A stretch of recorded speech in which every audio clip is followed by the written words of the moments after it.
नमस्कार, स्वागत है राज्यसभा टीवी में। आपके साथ मैं हूं अभिलाषा पाठक। आइए शुरुआत करते हैं इस वक्त की हेडलाइंस के साथ। कांग्रेस नेता सैम पित्रोदा के बयान पर प्रधानमंत्री नरेंद्र मोदी ने साधा निशाना। कहा, कांग्रेस के लिए जीवन का कोई मूल्य नहीं। 3 शब्द हैं कांग्रेस का चरित्र, हुआ तो हुआ। 1984 के कत्लेआम पर कांग्रेस को घेरा। पंजाब के मुख्यमंत्री ने कहा, पित्रोदा के बयान से सहमत नहीं। कांग्रेस ने भी किया किनारा।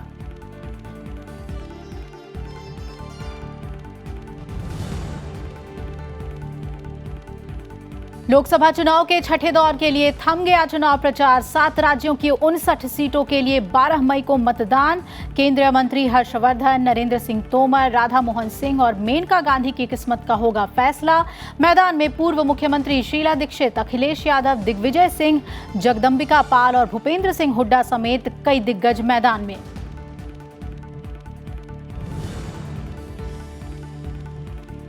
छठे चरण के लिए प्रचार में सभी पार्टियों ने झोंकी ताकत। प्रधानमंत्री नरेंद्र मोदी की रोहतक, मंडी और होशियारपुर में जनसभा। कांग्रेस अध्यक्ष राहुल गांधी और बीजेपी अध्यक्ष अमित शाह ने भी दिखाई ताकत। सिद्धार्थनगर में कांग्रेस महासचिव प्रियंका गांधी की रैली। बीएसपी प्रमुख मायावती ने दिल्ली में की जनसभा।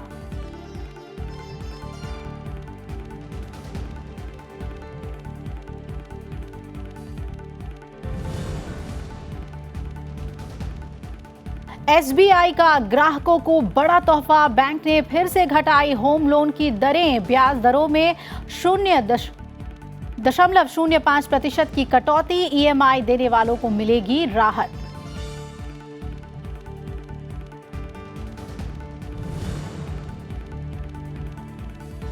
और भारत वियतनाम के बीच रक्षा, सुरक्षा, परमाणु ऊर्जा के शांतिपूर्ण इस्तेमाल और नवीकरणीय ऊर्जा समेत कई क्षेत्रों में सहयोग बढ़ाने पर बनी सहमति। उपराष्ट्रपति एम वेंकैया नायडू और वियतनाम के उपराष्ट्रपति का द्विपक्षीय संबंधों की मजबूती पर जोर।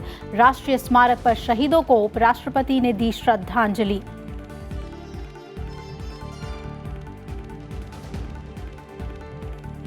और आई बुलेटिन में बात करते हैं लोकसभा चुनाव से जुड़ी हुई।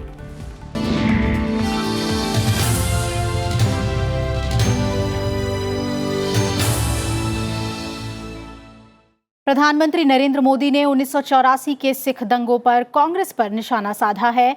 उन्होंने सैम पित्रोदा के बयान पर करारा हमला करते हुए कहा कि देश पर सबसे ज्यादा समय तक राज करने वाली कांग्रेस कितनी असंवेदनशील रही है, उसका प्रतीक सिख दंगों पर पार्टी के 3 शब्द हैं, हुआ तो हुआ। प्रधानमंत्री ने कहा कि इससे कांग्रेस का चरित्र पता चलता है। I don't think so. This also another lie. बोल दिया ना, आप तो झूठ बोलते रहते हैं रोज यार। आज हमारे पे झूठ बोला, कल आप पे झूठ बोला और आप लोग झूठ प्रमोट करते रहते हैं। अब क्या है 84 का? बात तो करिए, आपने क्या किया 5 साल में, उसकी बात करिए। 84 में हुआ तो हुआ, आपने क्या किया? You were voted to create jobs. You didn't create any jobs. You were voted to create 200 smart cities. आपने वो भी नहीं किया, तो आपने क्या किया? आपने कुछ नहीं किया, इसलिए आप यहां लगाते हैं, वहां लगाते हैं गप। हुआ तो हुआ। कल कांग्रेस के सबसे बड़े नेताओं में से एक ने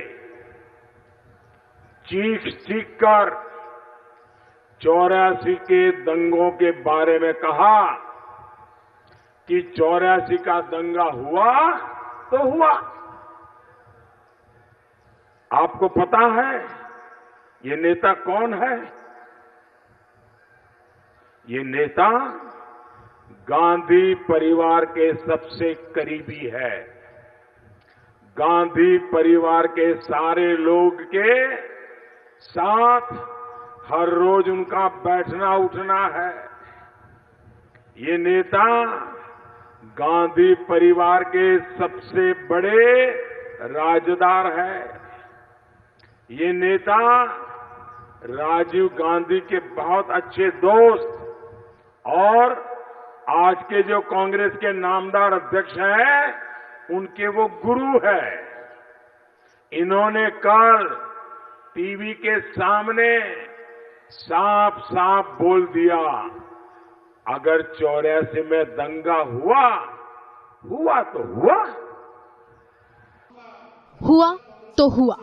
कांग्रेस नेता सैम पित्रोदा को सिख दंगों को लेकर प्रधानमंत्री पर की गई बयानबाजी आज उनके ही गले पड़ गई है। प्रधानमंत्री नरेंद्र मोदी ने रोहतक में एक चुनावी रैली में कांग्रेस पर पित्रोदा के बयान को लेकर निशाना साधा। उन्होंने कहा कि कांग्रेस के लिए जीवन का कोई मूल्य नहीं है। 1984 के कत्लेआम पर कांग्रेस कह रही है कि हुआ तो हुआ। प्रधानमंत्री ने कहा कि पित्रोदा राहुल के गुरु हैं। दिल्ली में 2800 सिखों की हत्या हुई। बोले गए 3 शब्द कांग्रेस का चरित्र हैं, कांग्रेस की मानसिकता है, कांग्रेस के इरादे हैं। वो शब्द थे, हुआ सो हुआ। इनके लिए जीवन का कोई मूल्य नहीं है, उनके लिए मनुष्य मनुष्य नहीं है।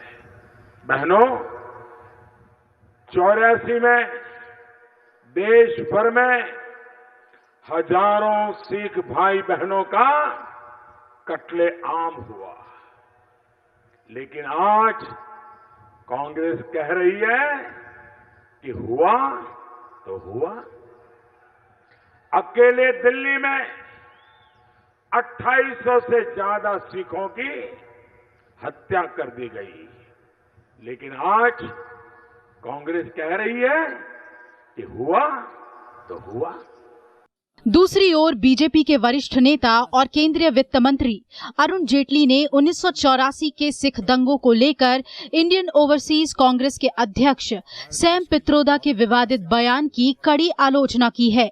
उन्होंने ट्वीट किया कि क्या कांग्रेस अध्यक्ष अपने गुरु को बाहर करेंगे, जो 1984 में हुए भारत के सबसे बड़े देशभक्त समुदाय के साथ हुए नरसंहार के बारे में ऐसी बात की है। उन्होंने ये भी कहा, सैम पित्रोदा का हुआ तो हुआ वाली प्रतिक्रिया 1984 में हुए सिखों के नरसंहार के प्रति कांग्रेस पार्टी की ओर से पछतावे की कमी को दर्शाती है और ये शर्मनाक बात है। Bureau report, Rajya Sabha TV. वहीं कांग्रेस पार्टी ने अपने नेता सैम पित्रोदा के बयान से किनारा कर लिया है। साथ ही पार्टी नेताओं को इस तरह के बयानबाजी से बचने की सलाह दी गई है। कांग्रेस की ओर से जारी बयान में कहा गया है कि पार्टी हमेशा ही 1984 सिख दंगा पीड़ितों को न्याय दिलाने के पक्ष में है।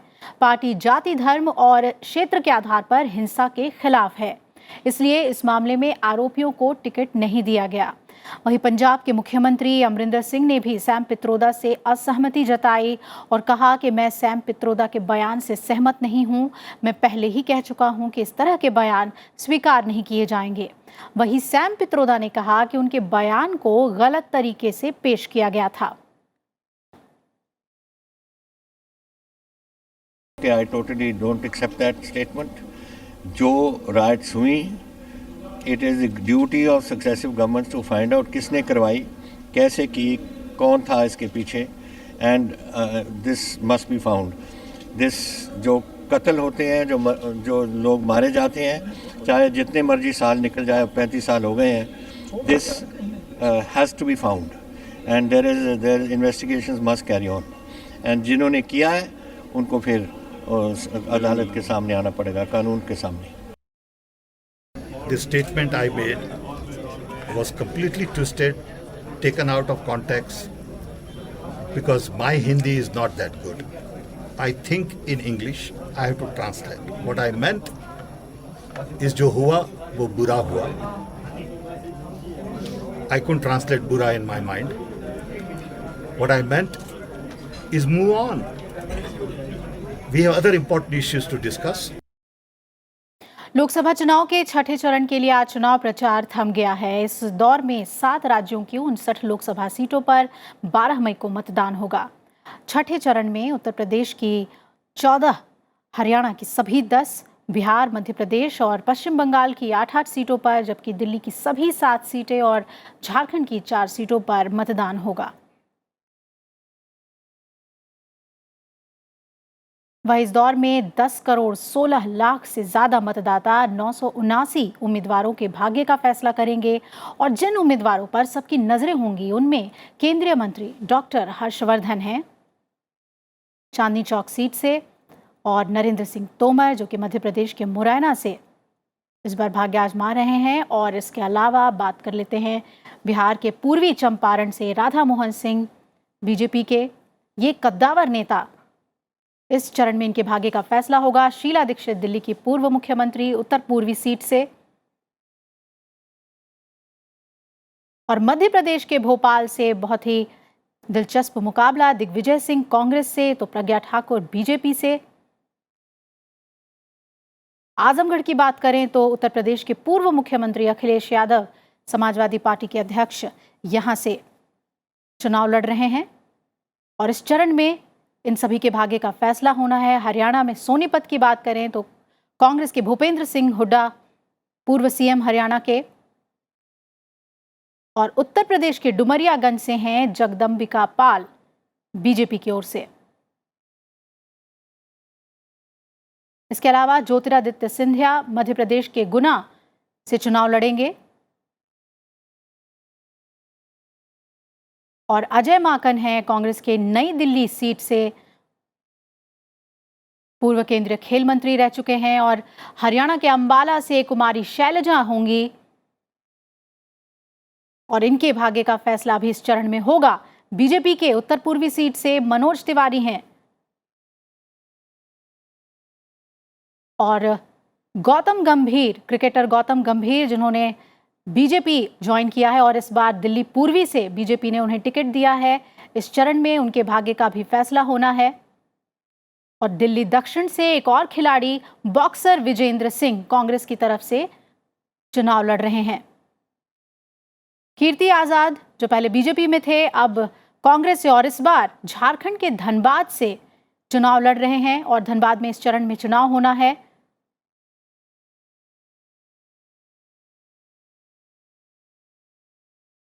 प्रधानमंत्री नरेंद्र मोदी ने हिमाचल प्रदेश के मंडी में जनसभा को संबोधित किया और इस मौके पर उन्होंने कहा कि एयर स्ट्राइक के बाद कांग्रेस ने सरकार की आलोचना की।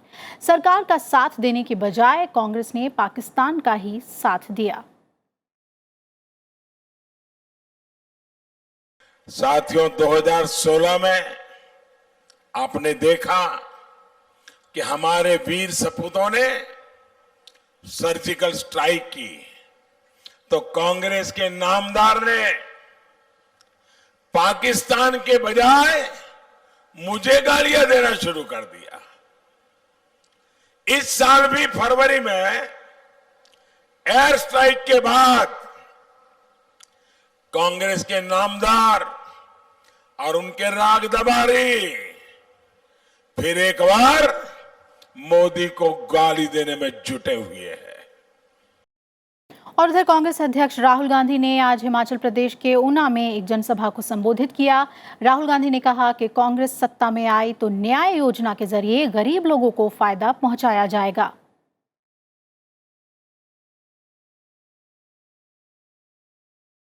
बीजेपी अध्यक्ष अमित शाह ने आज हिसार में एक जनसभा को संबोधित किया।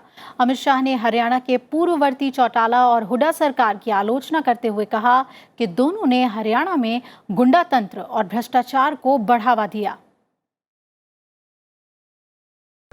बारी बारी चौटाला हुड्डा हुड्डा चौटाला चौटाला हुड्डा सुनकर आते थे।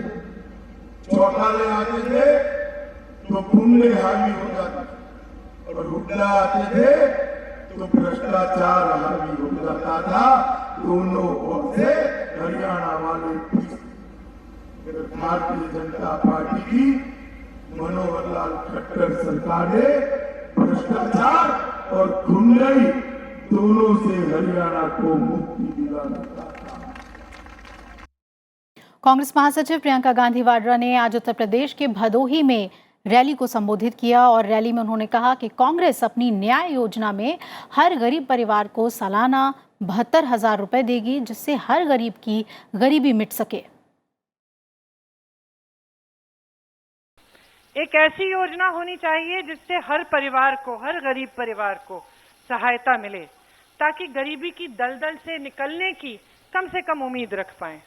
तो जब वित्त मंत्रियों ने ये जांच की तो उन्होंने ये योजना बनाई। इस योजना का नाम है न्याय। न्याय का मतलब है न्यूनतम आय योजना। न्यूनतम आय योजना के तहत 72,000 रुपए सालाना हर गरीब परिवार को सरकार देगी। बीएसपी प्रमुख मायावती ने आज दिल्ली में एक रैली को संबोधित करते हुए कांग्रेस पर सीधा निशाना साधा और उन्होंने कहा कि आज़ादी के बाद केंद्र और राज्यों में ज़्यादा समय के लिए अगर किसी की सरकार रही है तो वो कांग्रेस की सरकार रही है, लेकिन अपनी गलत नीतियों और गलत कार्यों की वजह से उन्हें केंद्र और बाकी राज्यों में राज्य से हाथ धोना पड़ा। कि कांग्रेस पार्टी के केंद्र में व अधिकतर राज्यों में भी लंबे अरसे तक रहे शासनकाल में इनकी अधिकांश रही गलत नीतियों व गलत कार्य प्रणाली की वजह से ही फिर इस पार्टी को केंद्र व काफी राज्यों की भी सत्ता से बाहर होना। बात करें राजधानी की तो दिल्ली के 7 लोकसभा सीटों पर रविवार को वोटिंग होगी और इन सीटों पर चुनाव प्रचार आज खत्म हो गया। दिल्ली की सभी सीटों में 144 उम्मीदवार मैदान में हैं और इसके लिए 13,000 से ज्यादा पोलिंग बूथ बनाए गए हैं। मतदान की तैयारियों को लेकर दिल्ली के मुख्य चुनाव अधिकारी डॉक्टर रणबीर सिंह से बातचीत की राज्यसभा टीवी संवाददाता अनु दीवान ने। दिल्ली चुनावों पर बात करने के लिए हमारे साथ दिल्ली के मुख्य चुनाव अधिकारी डॉक्टर रणबीर सिंह है। सर, चुनावों के लिए क्या कुछ तैयारी हो गई है, कितने पोलिंग स्टेशन बनाए गए हैं और उसमें से कितने क्रिटिकल हैं? हमारे पास 13,819 पोलिंग बूथ हैं टोटल और ये 2,700 लोकेशंस के ऊपर हैं। क्रिटिकल पोलिंग स्टेशंस हमारे 523 हैं। सर, इनके ऊपर क्या इंतजाम किए जाएंगे? क्रिटिकल पोलिंग स्टेशन के ऊपर खास निगरानी रखी जाएगी। खास निगरानी के लिए हम हर एक क्रिटिकल बूथ के ऊपर पैरामिलिट्री फोर्स लगाएंगे और उसके अलावा या तो वहाँ पे सीसीटीवी कैमरा लगाएंगे या वेबकास्टिंग करेंगे या माइक्रो ऑब्जर्वर तैनात करेंगे या वीडियोग्राफी करेंगे। उन पे खास निगरानी रखी जाएगी। सर, सबसे ज़रूरी होता है कि हर मतदाता जो है पोलिंग बूथ तक पहुँचे, अपना मताधिकार का इस्तेमाल करे। इसके लिए चुनाव आयोग ने अलग अलग कैटेगरी के जो लोग होते हैं, जैसे कहीं दिव्यांगजन होते हैं, 100 साल से ऊपर जो होते हैं, वो हमारे लिए एक उत्साह भी होता है, एक प्रेरणा भी होते हैं जब वो वोट करने आते हैं। लेकिन चुनाव आयोग उनके लिए क्या कुछ तैयारी करके सामने आ रहा है? नहीं, मुझे ये बताने में बड़ी खुशी हो रही है कि हमने ऐसे वोटर्स के लिए ख़ास इंतज़ाम किए हैं। इस बार एक पहल करी है जो 100 साल से ज़्यादा उम्र के वोटर्स हैं, उनके लिए हमारे ऑफिसर उनके घर जाएंगे। हमारा ऑफिसर उनको जो वो टाइम बताते हैं कि इतने बजे मैं वोट करने के लिए आ सकता हूँ, तो उतने बजे उनके घर जाएंगे, उनको अपने साथ एस्कॉर्ट करके पोलिंग स्टेशन ले जाएंगे और वहाँ पे उनकी प्रायोरिटी वोटिंग कराएंगे, उनको फूलों से सम्मानित करेंगे और फिर आदर सहित उनको वापस घर छोड़ के आएंगे। ये एक पर्सनलाइज सर्विस मैं सभी 100 वर्ष से ज़्यादा उम्र के वोटर्स को देना चाहता हूँ और इसका सभी लाभ उठाएं और मुझे पूरी उम्मीद है 96 ऐसे वोटर्स हमने आइडेंटिफाई किए हैं दिल्ली में। मुझे पूरी उम्मीद है कि उनमें से ज़्यादातर इस इलेक्शन में वोट करेंगे। ये हमारे लिए बहुत गर्व की बात होगी। इस बार दिल्ली में हर व्यक्ति वोट डाले, मैं ये चाहता हूँ, ये अपील करता हूँ आपके माध्यम से, और हमारा मतदान इस बार सब रिकॉर्ड तोड़े तो मज़ा आएगा। बहुत बहुत धन्यवाद हमसे बात करने के लिए। तो ये थे हमारे साथ मुख्य चुनाव अधिकारी।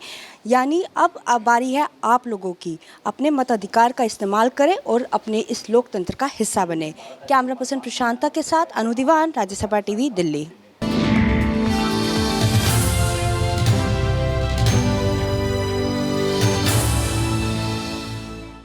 और आइए यहाँ पर रुकते हैं एक ब्रेक के लिए, फौरन हाजिर होंगे, बने रहिए हमारे साथ।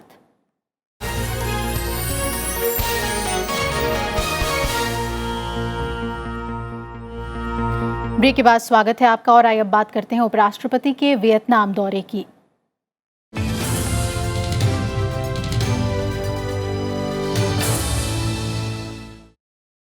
वियतनाम यात्रा के दूसरे दिन हनोई में उपराष्ट्रपति एम वेंकैया नायडू ने अपने समकक्षीय उपराष्ट्रपति डांग थी नगोक थिन से मुलाकात कर आपसी हितों से जुड़े मुद्दों पर विस्तार से चर्चा की। दोनों नेताओं के बीच हुई द्विपक्षीय वार्ता में रक्षा, सुरक्षा, परमाणु ऊर्जा, कृषि, अंतरिक्ष विज्ञान और प्रौद्योगिकी, गैस, नवीकरणीय ऊर्जा, बुनियादी ढांचे में सुधार समेत आपसी हितों से जुड़े मुद्दों पर सहयोग और बेहतर रिश्ते बनाने पर जोर दिया गया। वियतनाम दौरे के दूसरे दिन उपराष्ट्रपति एम वेंकैया नायडू ने वियतनाम की उपराष्ट्रपति डांग थी नगोक थिंग से मुलाकात कर आपसी हितों से जुड़े मुद्दों पर विस्तार से चर्चा की। वियतनाम की उपराष्ट्रपति से मुलाकात को उपराष्ट्रपति एम वेंकैया नायडू ने सकारात्मक बताते हुए कहा कि दोनों देशों के बीच बहुपक्षीय सहयोग के मुद्दों पर विस्तार से चर्चा हुई। The exchange of high-level visits from both the sides is a clear indication of the commitment of the two countries to further strengthen our comprehensive strategic partnership. India and Vietnam today have a strong bilateral relationship based on mutual trust, understanding, convergence of views on regional and international issues. दोनों देश रक्षा और सुरक्षा, परमाणु ऊर्जा, अंतरिक्ष, विज्ञान और प्रौद्योगिकी, तेल और गैस, नवीकरणीय ऊर्जा, बुनियादी ढांचे के विकास, कृषि और नवाचार आधारित क्षेत्रों के शांतिपूर्ण उपयोग में द्विपक्षीय सहयोग को और बेहतर और मजबूत बनाने पर सहमत हुए। We covered a wide range of bilateral, multilateral cooperation. We have agreed to strengthen further our bilateral cooperation in defense, security, peaceful use of atomic energy and outer space, science and technology, oil and gas, renewable energy, infrastructure development, agriculture and innovation-based sectors. Our bilateral economic engagement during the last few years have immensely strengthened, and we discussed today means of facilitating our business and industry to harness the growing opportunities in our countries and in the region. Bilateral trade stood at nearly $14 billion last year, having nearly doubled from $7.8 billion 3 years ago. I am confident that we will achieve our bilateral trade target of $15 billion by 2020. चर्चा के दौरान दोनों नेताओं ने राष्ट्रीय संप्रभुता और अंतर्राष्ट्रीय कानून के सम्मान के आधार पर एक शांतिपूर्ण और समृद्ध इंडो पैसिफिक क्षेत्र के निर्माण के महत्व को दोहराया। भारत और वियतनाम ने खुले, पारदर्शी, समावेशी और नियमों पर आधारित आपसी सहयोग को लेकर प्रतिबद्धता जताई। दोनों नेताओं ने संबंधित देशों से दक्षिण चीन सागर में आचार संहिता पर सहमति बनाने की अपील भी की। इससे पहले उपराष्ट्रपति एम वेंकैया नायडू का राष्ट्रपति भवन में पारंपरिक स्वागत किया गया। उपराष्ट्रपति ने हनोई में राष्ट्रीय शहीद स्मारक जाकर शहीदों को श्रद्धांजलि दी। Rajkamal Rao, Rajya Sabha TV, Hanoi. उपराष्ट्रपति एम वेंकैया नायडू ने वियतनाम के नेशनल असेंबली की चेयरपर्सन गुएन थी किम नगन से भी मुलाकात की। इस दौरान दोनों नेताओं ने भारत और वियतनाम के आपसी रिश्तों और बढ़ते सहयोग के बारे में चर्चा की।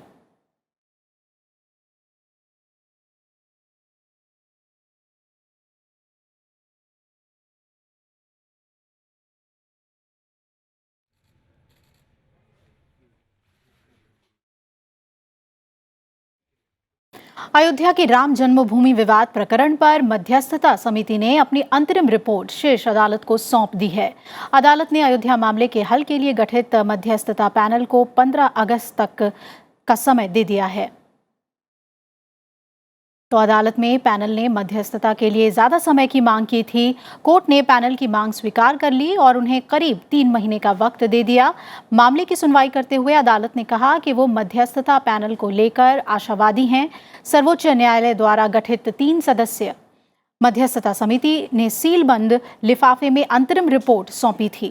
शीर्ष अदालत ने 8 मार्च के अपने फैसले में राम जन्मभूमि बाबरी मस्जिद भूमि विवाद के निपटारे के लिए 3 मध्यस्थ नियुक्त किए थे।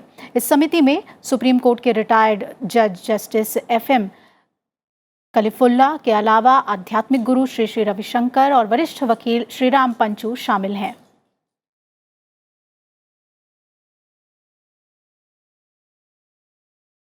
सुप्रीम कोर्ट ने मीडिएशन कमेटी को 15 अगस्त तक का टाइम दिया है मीडिएशन प्रोसेस कंप्लीट करने के लिए। सुप्रीम कोर्ट ने कहा है कि मीडिएशन कमेटी की जो रिपोर्ट सुप्रीम कोर्ट के सामने पेश की गई है उसमें क्या बातें उभर के आई वो पार्टीज को नहीं बता सकते हैं, पर जब मीडिएशन कमेटी पॉजिटिव है, फ्रूटफुल है कि मीडिएशन प्रोसेस हो सकता है तो वो मीडिएशन प्रोसेस नहीं रोकेंगे और 15 अगस्त तक का टाइम दिया मीडिएशन कमेटी को अपना प्रोसेस कंप्लीट करने के लिए।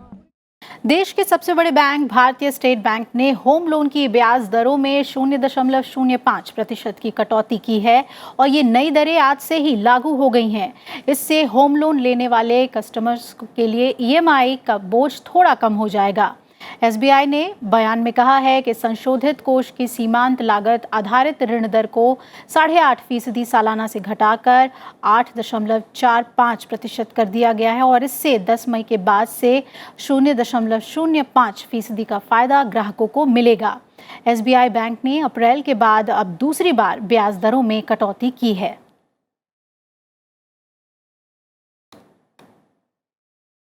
इसी के साथ इस बुलेटिन में फिलहाल मेरे साथ इतना ही। आप जुड़े रहिए राज्यसभा टीवी के साथ। नमस्कार।